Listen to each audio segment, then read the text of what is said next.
Hi guys, it's Zayman Life as a Francolano Vloggers at the age of 18. Sa araw na nga dyan ay pupunta kami doon sa may Lumi, Batangas para kumain ng almusal. Hindi naman sana talaga ako makakasama dyan pero nakita ko silang inaayos nila yung tricycle kaya tinanong ko sila kung saan sila pupunta. Ang sagot nga dyan sa akin ni Mama ay niyaya lang naman daw siya ng aking pinsan na kumain doon sa may Lumi, Batangas. Kaya naman dali-dali akong nagbihis at sabi ko kay Mama sasama ako at matagal na rin akong hindi nakakakain ng Lumi. Medyo malayo-layo nga yung Lumi dito sa amin kaya naman ginamit namin yung aming tricycle na bagong bili pala. Park lang kasi yung tricycle dito at walang mag-drive at sabi ko hirap akong i-drive itong tricycle. May motor naman sana ako kaso nga tinatamad akong mag-drive kaya naman sumakay na lang ako sa kanila at para hindi na rin ako mapagod. Malayo-layo pa nga ang biyahe namin kaya sabi ko naman inaantok pa ako, matutulog muna ako dito sa tricycle. Hindi rin nagtagal ay nadaanan namin yung Primus Hotel at kapag nadaanan nyo ito ay maibig sabihin malapit na kayo. Nakaliko na nga kami at papunta na kami doon sa may Karangkang at malapit na kami doon sa pupuntahan namin na Lumi, Batangas. Bago nga tayo makarating doon, idadaanan na muna natin ang tinatawag na sikat na Didix dito sa atin sa Naga City. At hindi rin nga nagtagal ay nakarating na tayo dito sa masarap na kakainan natin na Lumi. Hindi rin nga siya mahirap hanapin dahil nasa tabi lang siya ng daanan at kapag gusto nyong pumunta ay madali lang itong mahanap. At sobrang presko nga ng kanilang place dito dahil maraming puno at hindi ka talaga pag-iinitan habang nag-aantay. By the way nga, may napakakulit talaga kaming kasama dyan na bata na gusto nga ang lumangoy dun sa may tabing ilog. Ipapakita ko nga kung saan talaga siya matatagpuan. And eto,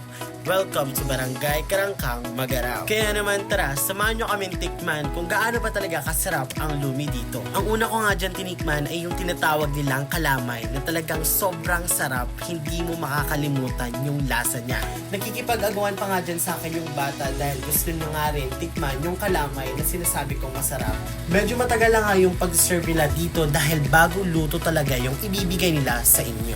Kaya naman habang wala pa yung Lumi na in-order namin, ang kinain ko na muna yung napakasarap nilang kalamay, which is isa sa siniserve nilang napakasarap na pagkain dito sa restaurant nila. At habang nag-aantay nga kami dyan, ay nagkakwentuhan na lamang kami. At habang nagkakwentuhan kami, ay sobrang napakakulit naman ng mga batang kasama namin. At habang nagkakwentuhan kami, ay sobrang hangin, maaliwalas na amoy, at talagang hindi ka mapapagod kakaanta. At hindi rin nga nagtagal, ay tinawag na yung nag-order sa amin dahil luto na daw ang aming in-order na Lumi, which is dalawa pala yung bowl na in-order namin. Kaya naman kung naghahanap ka ng masarap na almusal o pagkain o snack, dito na kayo sa Lumi, Batangas dahil hindi nyo talaga pagsisisihan, lalo na ang kanilang kalamay. Bukod sa mura na, masarap pa at talagang juicy ang makakain nyo. At ipapakita ko nga sa inyo ang price list nila dahil ang price list nila ay napakababa lang at talagang solid at affordable niyong lahat.